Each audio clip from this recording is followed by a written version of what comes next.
Welcome students to today's lecture, and if you remember what I have discussed in the previous lecture, in this initial part of the course, I am trying to give you an overview of the properties of the solar system, collection of stars and categorization of stars, properties of galaxy and then properties of the universe.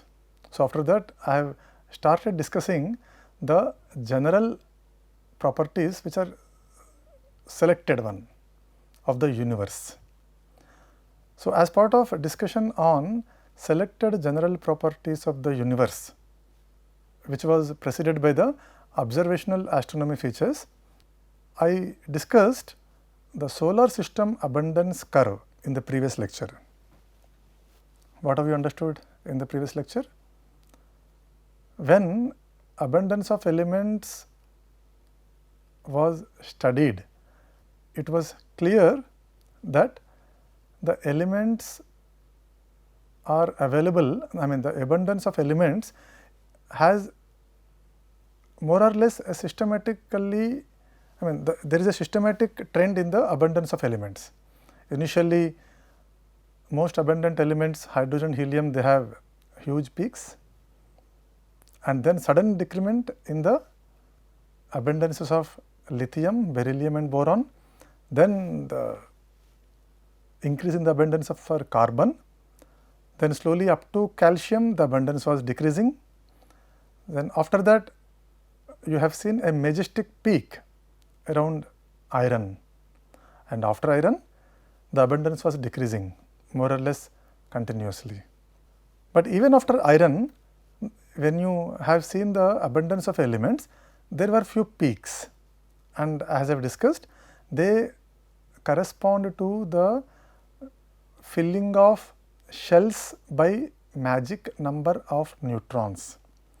So, that has given a clear indication that neutron induced reactions play an important role in the abundance of elements in the universe. So, when I use all these words, many times you can ask which nuclear reaction plays very important role in the abundance of a particular element. It will take some time to reach that stage.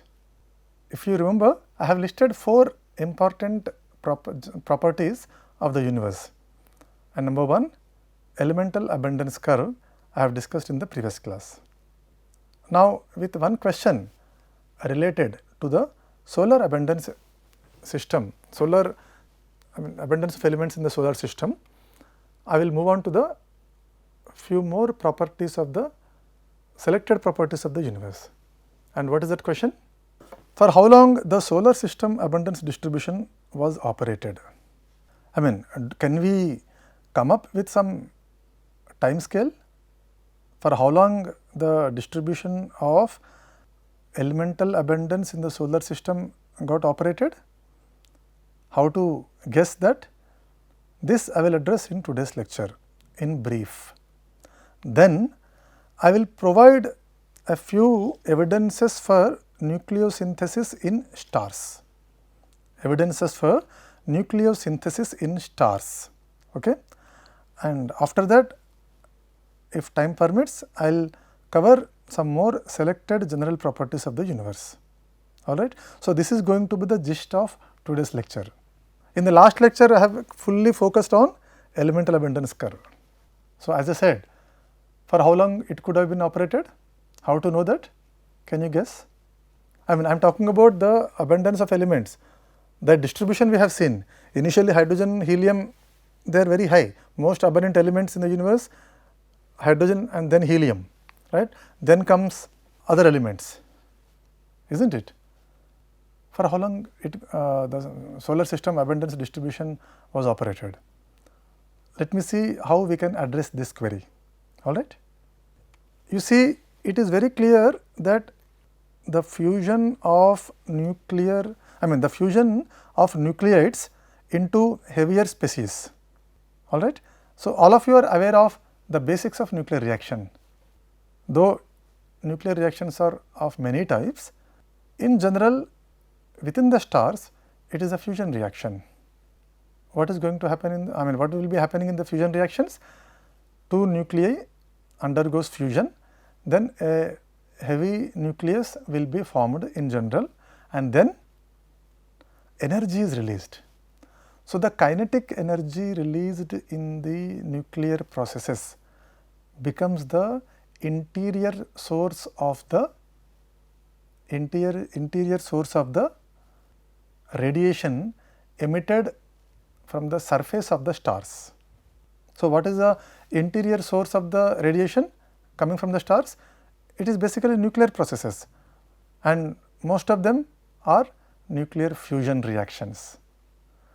So, these nuclear reactions which are producing kinetic energy, which is emitted in the form of radiation from the surface of the star, they also play a role in altering the composition of stellar matter.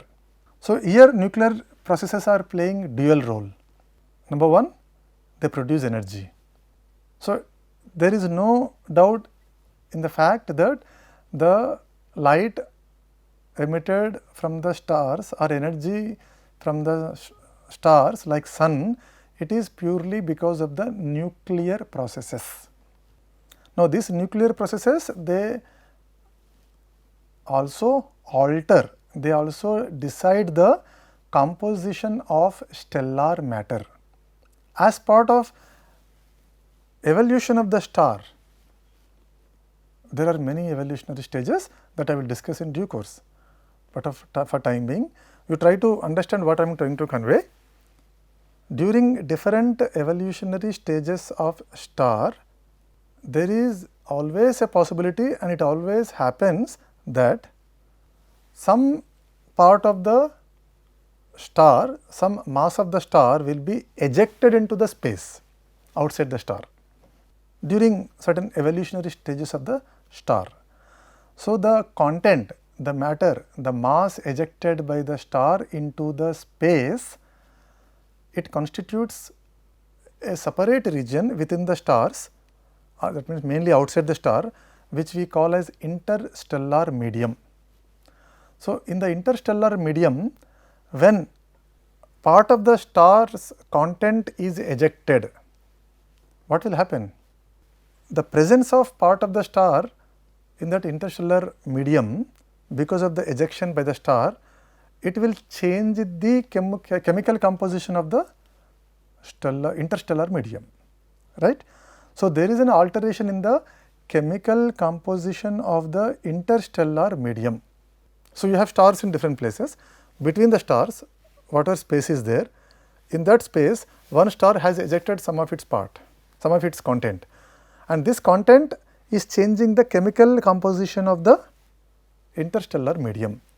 So, what does it mean? So, interstellar medium is playing a very important role in the formation of new generation of stars, all right. So, birth of a star from the interstellar medium, in which some content of the star which is present in other place is becoming the reason for the formation of a new generation of stars. So, try to understand how one star is giving a birth to another kind of star. What are the various physical quantities coming into picture, that we will discuss slowly. So, for time being, please remember the question with which I have started the lecture. For how long solar system abundance distribution was operated? Can we get some time scale? Can we get some number regarding the duration through which solar system abundance distribution took place? For that, I am starting from the argument that one star which formed because of, if you start from the very first star after the Big Bang, during the evolutionary stage, part of its mass got ejected into interstellar medium, which is becoming the source of new generation of stars, all right. Now, as I said, the liberation of kinetic energy is becoming the interior source of the star, okay, interior source of energy radiated from the star surface, all right. And these are the same nuclear processes which changes the composition of stellar matter. And as I said, ejection of part of its mass into the space will also change the interstellar medium's chemical composition. So, you have new generation of stars. The cycling of matter, the cycling of nucleonic matter between stars and the interstellar medium.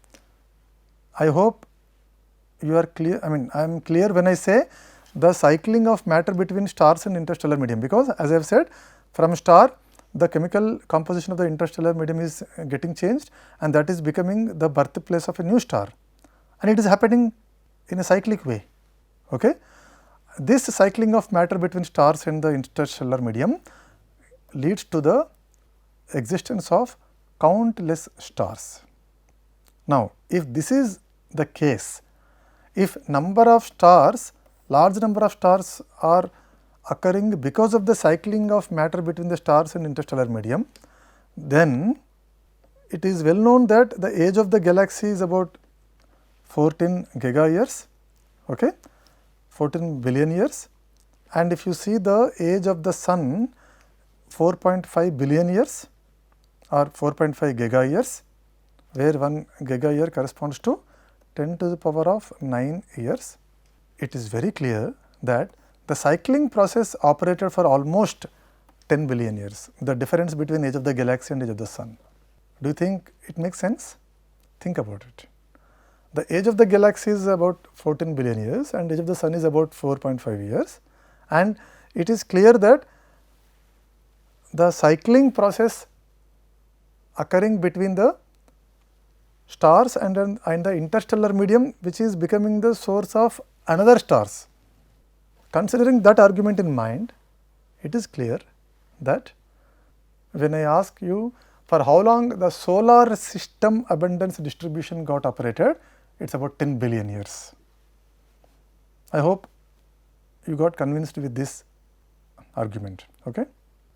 So, once we are done with the elemental abundance curve, in particular solar system abundance curve, let me start the discussion on widely used term in this course, okay?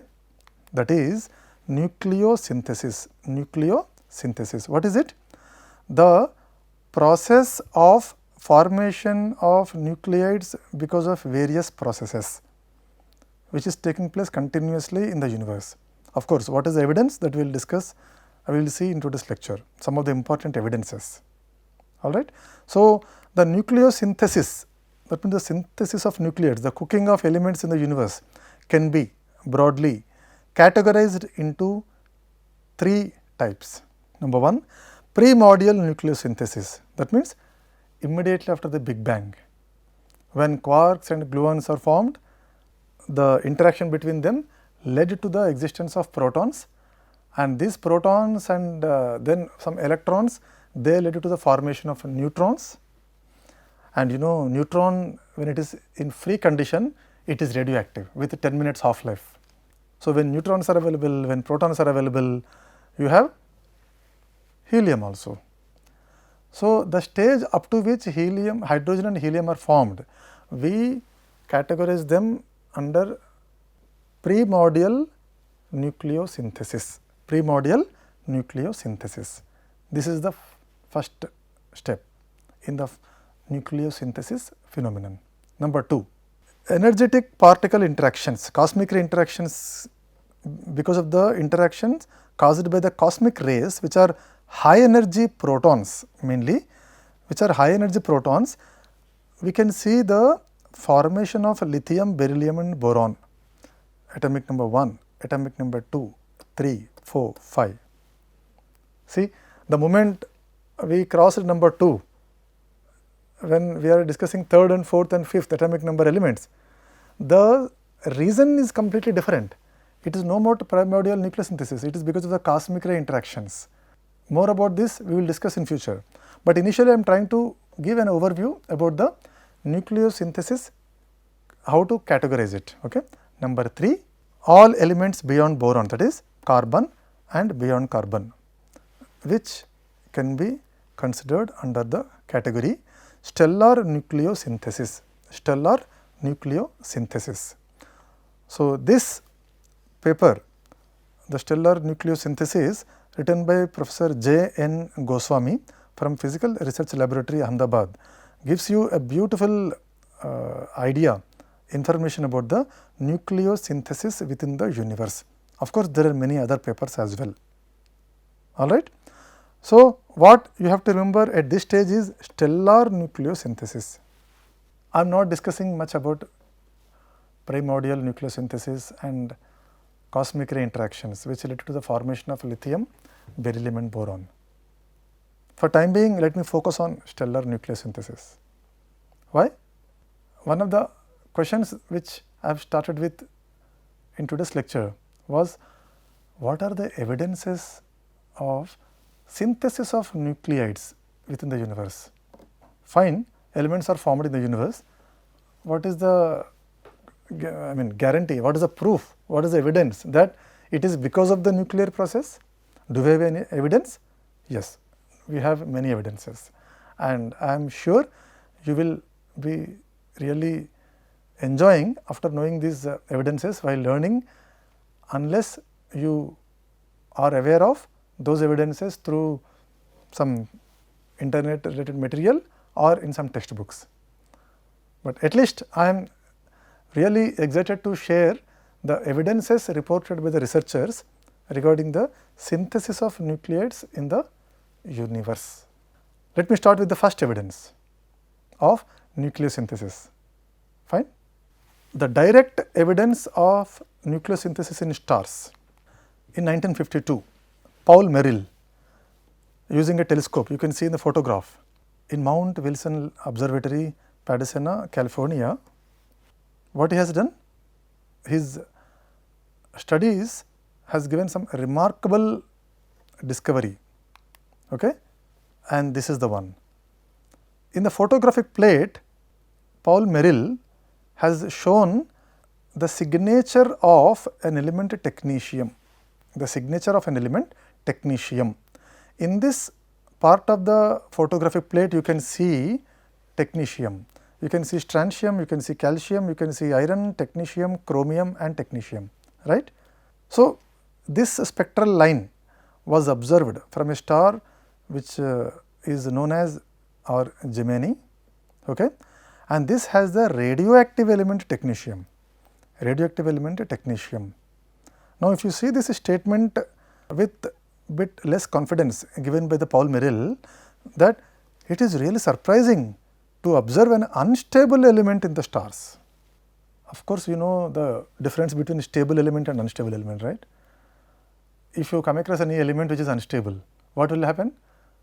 It tries to reach to the stable status. How? By radioactive decay.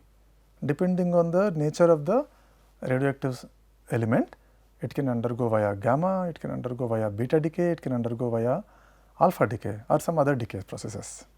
At that time, researchers have never imagined the existence of technetium in the universe. Why? Listen to me carefully. No isotope of technetium is stable. No isotope of technetium is stable. Let me write here. So, we have isotopes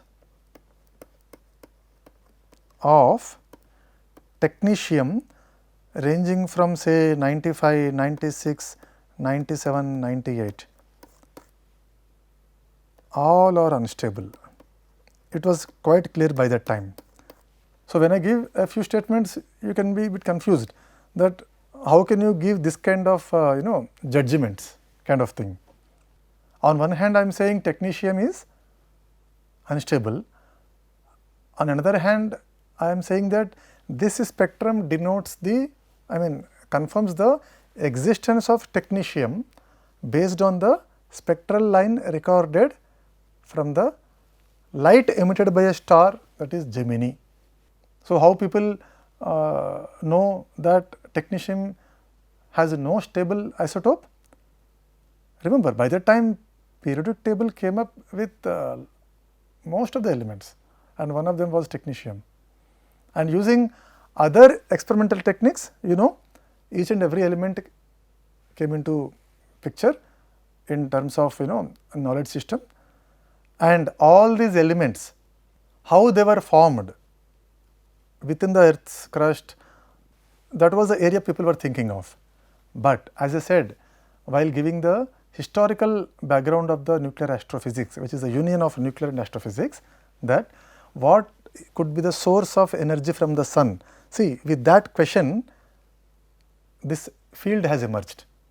The subject which we have opted in this NPTEL to know more about astro, and as the name suggested, what is the role of nuclear physics in the astrophysics.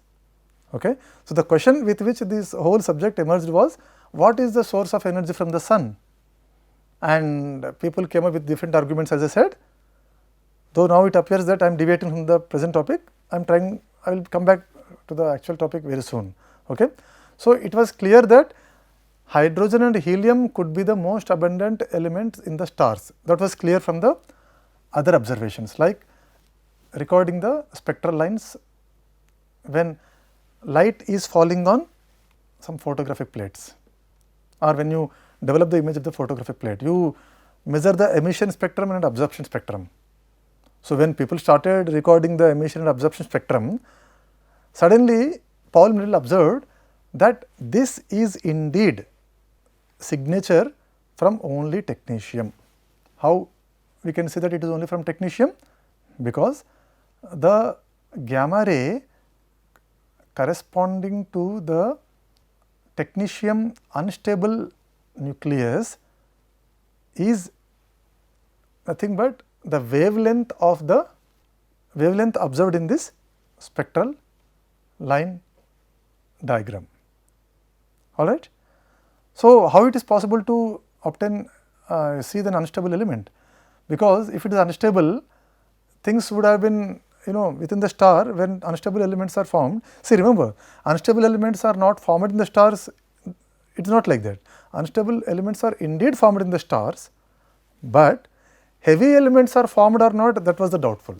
But when technetium was observed, then suddenly people tried to think how a heavy nucleus like technetium can show its presence in the spectrum.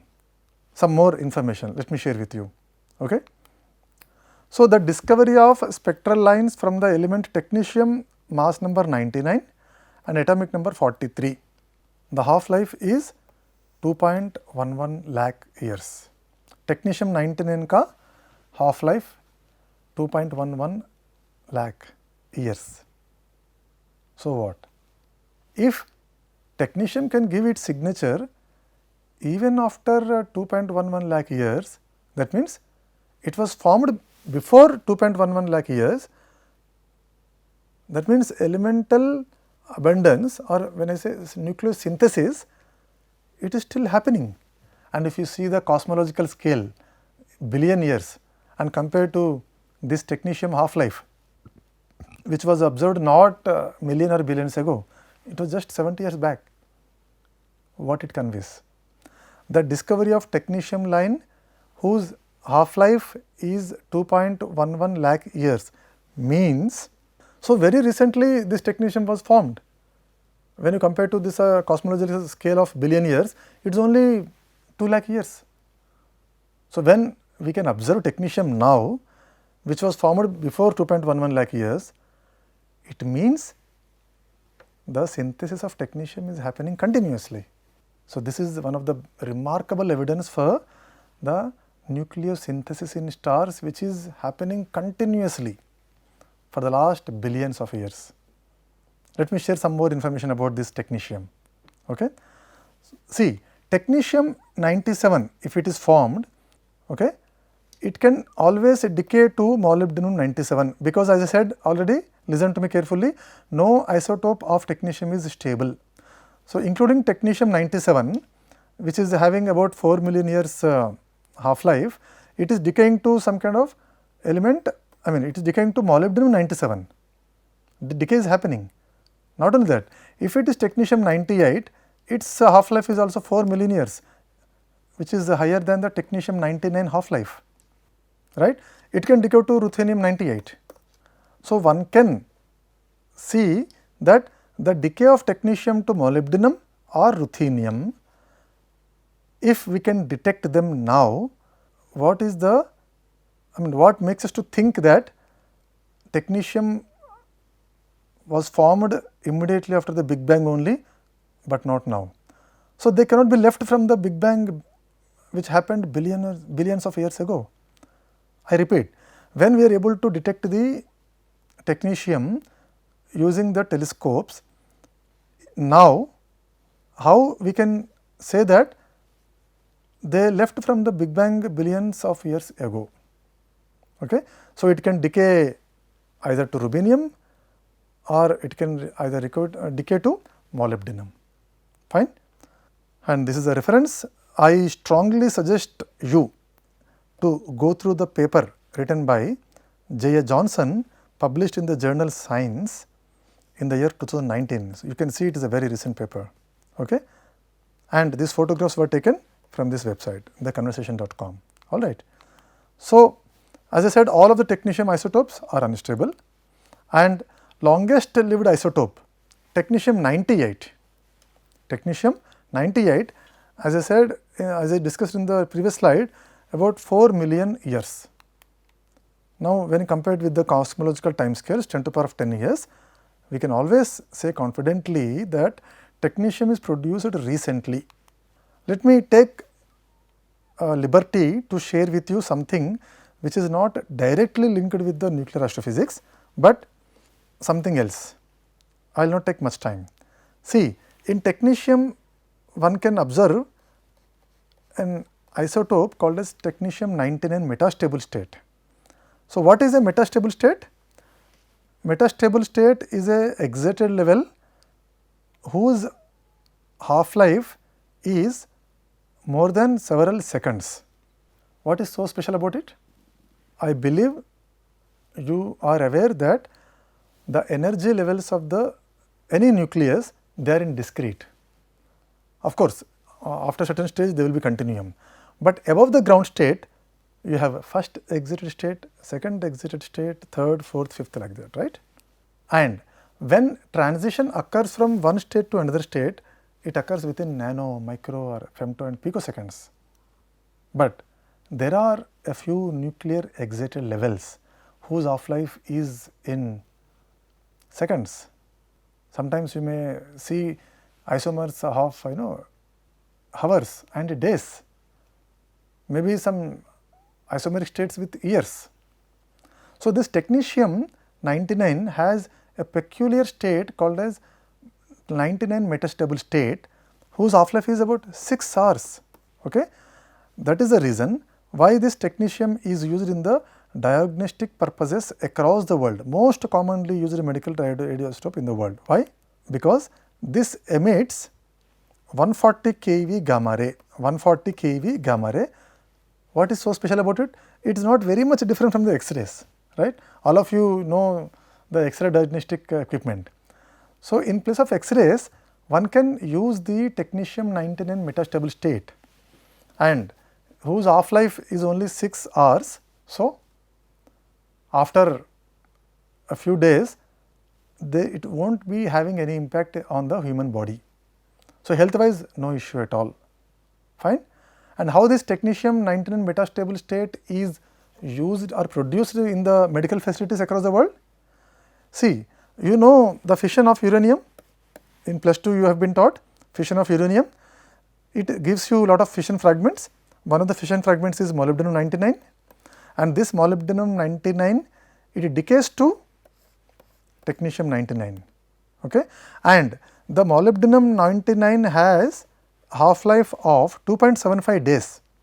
So, this much is sufficient for people to produce molybdenum-99 within the nuclear reactor and ship them to medical facilities, because the 2.75, this is a half-life basically. I wanted to write this T half like this, okay. So, it is some kind of it is a topic which is nothing to do with the nuclear astrophysics, but because we are seeing that technetium is a very important discovery which is a strong evidence for the nucleosynthesis, I thought to share with you an isotope connected to technetium which is widely used in diagnostic facilities. All right. So, some more evidences in the next lecture. I hope all of you have got an idea about the direct evidence of nucleosynthesis in the form of discovery of technetium. Thank you so much. See you in the next lecture. Thank you.